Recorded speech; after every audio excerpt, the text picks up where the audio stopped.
Welcome back to పద్దు express. మా Pluto చూడండి పుల్లలు ఏరుకుంటాం చూడండి. బాహుబలి చూసిందేమో పుల్లలు ఏరుకుంటాం చూసారా. నేను ఒలుస్తుంటే నన్ను ఆకుకూరలు ఒలుస్తుంటే చూడండి నా దగ్గర నుంచి చేతిలో నుంచి లాగేసుకుంటాను చూడండి.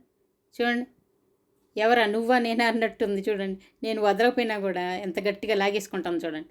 చూడండి చూడండి అసలు వదలటలేదు, ఎంత గట్టిగా చెప్పినా కూడా అస్సలు వదలటలేదు. చూడండి లాగేసుకుంటాను. కొంచెం ఉండి ఒలుస్తున్నాను ఇస్తానన్నా కూడా వింటలేదు, లాగేసుకుంటా ఉంది చూడండి. ఏం చేద్దామనో చూసారా. పుల్లలు ఏరుకొని ఏం చేస్తుందో చూద్దాం. చూసారా లాగేసుకుంది ఇగో అడుగుతుంది ఇంకా. అగో లాగేసుకొని చూడండి ఇప్పుడు ఏం చేస్తుందో చూద్దాం. తీసుకొని వెళ్ళిపోయింది. అగో వెళ్ళిపోయి అక్కడ పెట్టేసుకుంది చూడండి. పెట్టేసుకొని తలు ఒలుచుకుంటాం చూడండి. తను ఒలుచుకొని వాటితో చూడండి ఏం చేస్తుందో మరి ఏంటో. చక్కగా మా ప్లూటో కూడా పని చేస్తాం చూసారా ఎలా ఉంది.